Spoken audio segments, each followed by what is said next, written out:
Hello friends, എല്ലാവർക്കും classic ഫ്ലേവേഴ്സിലേക്ക് സ്വാഗതം. ഇന്ന് ഒരു കേക്ക് റെസിപ്പിയാണ് ട്രൈ ചെയ്യാൻ പോകുന്നത്. നമ്മളതിൻ്റെ സ്പഞ്ചും റെഡിയാക്കുന്നുണ്ട്, അതേപോലെ തന്നെ അതിൻ്റെ ചെറിയ രീതിയിലൊന്ന് ഡെക്കറേഷനും കൂടി കാണിച്ചു തരാൻ പോകുന്നുണ്ട്. അപ്പോൾ നമുക്ക് റെസിപ്പിയിലേക്ക് കടക്കുന്നതിന് മുന്നേ നിങ്ങളുടെ ചാനൽ ആദ്യമായിട്ടാണ് കാണുന്നതെങ്കിൽ ഒന്ന് സബ്സ്ക്രൈബ് ചെയ്യാൻ മറക്കരുത്. അതേപോലെ വീഡിയോസ് ഇഷ്ടപ്പെട്ട് കഴിഞ്ഞാൽ ലൈക്ക് ചെയ്യാനും മറക്കരുത്. ഇത് ഞാൻ കുറച്ച് മുന്നേ ഉണ്ടാക്കിയ കേക്കാണ്, അപ്പോൾ വീഡിയോ ഇപ്പോൾ ഇട്ടുവെന്നേ ഉള്ളൂ. നമുക്ക് നേരെ റെസിപ്പിയിലേക്ക് കടക്കാം. 1/2 kg ചോക്ലേറ്റ് കേക്കിൻ്റെ റെസിപ്പിയാണ് നമ്മൾ നോക്കാൻ പോകുന്നത്. അപ്പോൾ ഇതിനായിട്ട് ഞാനൊരു 1/2 കപ്പ് മൈദയാണ് എടുത്തിരിക്കുന്നത്. അതിലേക്ക് 2 ടേബിൾ സ്പൂൺ കൊക്കോ പൗഡർ കൂടി ചേർത്ത് കൊടുക്കുന്നുണ്ട്.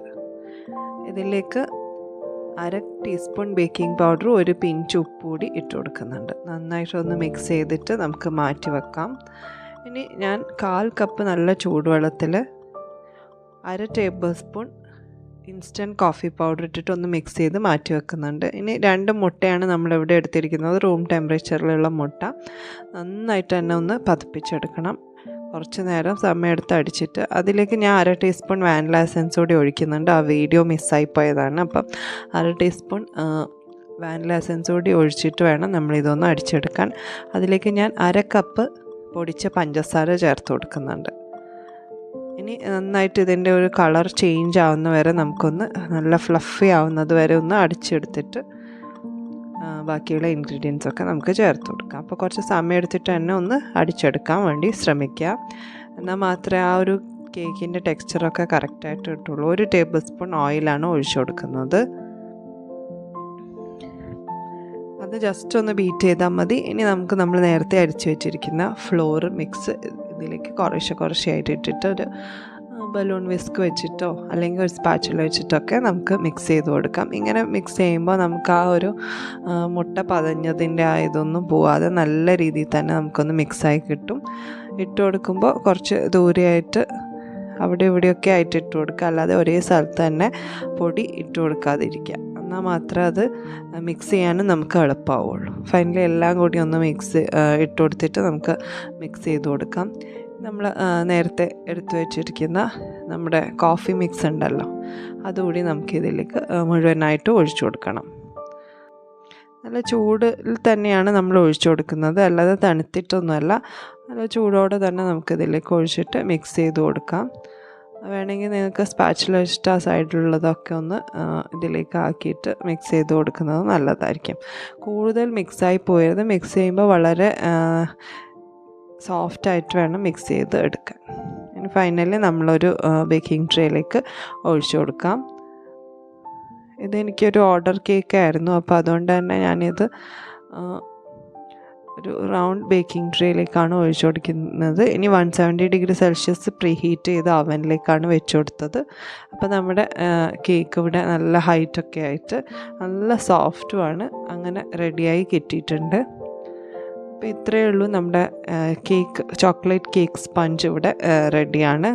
അപ്പോൾ എല്ലാവരും സിമ്പിളായിട്ട് തന്നെ ഉണ്ടാക്കി നോക്കാൻ പറ്റുന്ന ഒരു കേക്ക് റെസിപ്പിയാണ്. ഇതിന് നമുക്കിതിൻ്റെ ഫില്ലിങ്ങൊക്കെ ഒന്ന് റെഡിയാക്കി എടുക്കണം.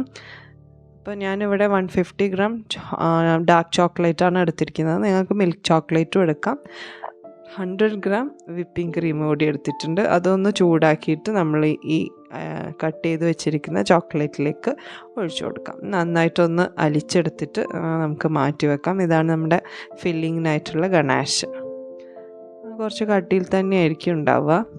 അപ്പോൾ ഇനി നമുക്ക് പഞ്ചസാര പാനി കൂടി ഒന്ന് തയ്യാറാക്കിയെടുക്കണം. 1/4 കപ്പ് പഞ്ചസാരയിലേക്ക് 1/2 കപ്പ് വെള്ളം ഒഴിച്ചിട്ട് ഒന്ന് ചൂടാക്കി എടുക്കുകയാണ് ചെയ്യുന്നത്. അതൊന്ന് അലിഞ്ഞ് കിട്ടണം. നമ്മുടെ ബേസ് കേക്ക് വെച്ച് കൊടുക്കുന്നുണ്ട്.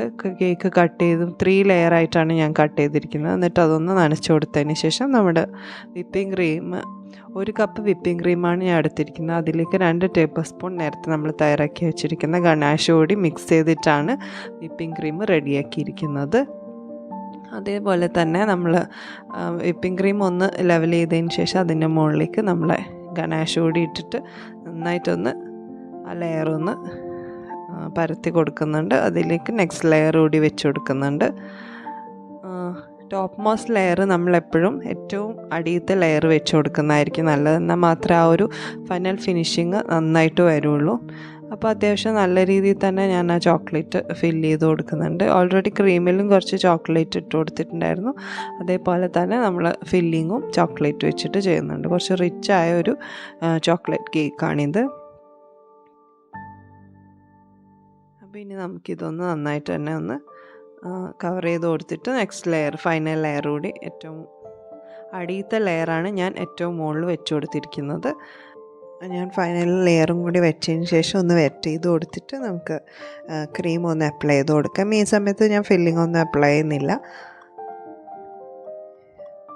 ഇതൊന്ന് ഒരു ചെറിയ നേരിയ ലെയറിൽ നമുക്ക് ചെയ്ത് കൊടുത്താൽ മതിയാവും. അപ്പോൾ ആ ഒരു രീതിയിൽ നമുക്കൊന്ന് ഫൈനലായിട്ടൊന്ന് ക്രം കോട്ട് ചെയ്തിട്ട് നേരെ ഫ്രിഡ്ജിലോ ഫ്രീസറിലോ വെക്കാം. ഒരു 30 മിനിറ്റ്സോളം വെച്ച് കഴിഞ്ഞാൽ മതി. ക്രം കോട്ട് ചെയ്താലുള്ള ഗുണം എന്താ വെച്ചാൽ നമ്മൾ ഫൈനൽ കോട്ട് ചെയ്യുമ്പോൾ ഇതിൻ്റെ ക്രംസ് ഒന്നും നമ്മുടെ നെക്സ്റ്റ് കോട്ടിങ്ങിൽ വരാതിരിക്കാൻ വേണ്ടിയിട്ടാണ് നമ്മൾ ഇതൊന്ന് ചെയ്തിട്ട് ഫ്രിഡ്ജിലെടുത്ത് വെക്കുന്നത്. അപ്പോൾ ഫൈനലി നമ്മളിതൊന്ന് നന്നായിട്ട് തന്നെ ഒന്ന് ഷേപ്പ് ചെയ്തതിന് ശേഷം നമുക്ക് ഫ്രിഡ്ജിൽ എടുത്ത് വെച്ച് ആ ഒരു ബോർഡൊക്കെ ഒന്ന് ക്ലീൻ ചെയ്തിട്ട് വേണം ഫ്രിഡ്ജിൽ എടുത്ത് വെക്കാൻ വേണ്ടിയിട്ട്. ഒരു ഹാഫ് ആൻ അവർ കഴിഞ്ഞിട്ട് നമുക്ക് ഫൈനൽ കോട്ടിങ് കൂടി ചെയ്തെടുക്കാം. അപ്പോൾ ഫ്രിഡ്ജിൽ നിന്ന് നമ്മൾ എടുത്തിട്ടുണ്ട്. ഇനി നമുക്ക് ഫൈനൽ കോട്ട് ചെയ്ത് കൊടുക്കാം. അപ്പോൾ സെയിം ഒരു ക്രീം വെച്ചിട്ട് തന്നെയാണ് ഞാൻ കളറ് മാറ്റുന്നൊന്നുമില്ല. സെയിം ആ ഒരു ക്രീം വെച്ചിട്ട് തന്നെയാണ് ഞാൻ ഫൈനൽ കോട്ടും ചെയ്യുന്നത്. അപ്പം ഈ ഒരു രീതിയിൽ നല്ല രീതിയിൽ തന്നെ ഒന്ന് ഷേപ്പ് ചെയ്തെടുക്കുക. ഞാൻ എപ്പോഴും ഈ ഒരു കാർഡ് വെച്ചിട്ടാണ് എൻ്റെ ഫൈനൽ ഷേപ്പിങ്ങും കാര്യങ്ങളൊക്കെ ചെയ്യാറ്. എനിക്ക് ഏറ്റവും കംഫർട്ടബിൾ അത് യൂസ് ചെയ്യുമ്പോഴാണ്. അപ്പം നിങ്ങൾക്ക് ഏത് സ്പാച്ചുലയാണെങ്കിൽ അങ്ങനെ, അതല്ലെങ്കിൽ വേറെ ഏതെങ്കിലും എക്യുപ്മെൻ്റ് ഉണ്ടെങ്കിൽ അത് വെച്ചിട്ട് നിങ്ങൾക്ക് ചെയ്തെടുക്കാവുന്നതാണ്. ഫൈനലി ഞാൻ ഒരു ഡ്രിപ്പിംഗ് പോലെയൊക്കെ ചെയ്യാമെന്നാണ് വിചാരിച്ചത്. പക്ഷേ എൻ്റെ ഗണേഷ് കുറച്ച് കട്ടിയായിപ്പോയി. അതുകൊണ്ട് തന്നെ ഞാൻ അതൊക്കെ മാറ്റിയിട്ട് ഫൈനലി ഞാൻ ഈ ഒരു മുകളിൽ മാത്രം ജസ്റ്റ് ആ ചോക്ലേറ്റിൻ്റെ കവറിങ് കൊടുത്തതിന് ശേഷം പൈപ്പിംഗ് ചെയ്തെടുക്കുകയാണ് ചെയ്തത്. അത്യാവശ്യം നന്നായിട്ട് തന്നെ വന്നിട്ടുണ്ടായിരുന്നു. സിമ്പിളായിട്ടൊരു ഡിസൈൻ കൊടുക്കുകയാണ്. പൈപ്പിംഗ് സെയിം ആ ഒരു കളർ വെച്ചിട്ട് തന്നെ ചെയ്തു. പക്ഷേ ചോക്ലേറ്റിൽ ആ ഒരു കളർ വന്നപ്പോൾ നന്നായിട്ട് വന്നിട്ടുണ്ടായിരുന്നു. അപ്പോൾ ഫൈനൽ ലുക്ക് എങ്ങനെയായിരുന്നു, നിങ്ങൾക്ക് എല്ലാവർക്കും ഇഷ്ടപ്പെട്ടു എന്ന് വിചാരിക്കുന്നു. അപ്പോൾ നമുക്ക് പുതിയൊരു വീഡിയോ ആയിട്ട് വീണ്ടും കാണാം. വീഡിയോസ് ഇഷ്ടപ്പെട്ട് കഴിഞ്ഞാൽ ലൈക്ക് ചെയ്യാൻ മറക്കരുത്. അതുപോലെ ചാനലും സബ്സ്ക്രൈബ് ചെയ്യാൻ മറക്കരുത്. അപ്പോൾ പുതിയൊരു വീഡിയോ ആയിട്ട് നമുക്ക് വീണ്ടും കാണുന്നത് വരേക്കും ഗുഡ് ബൈ.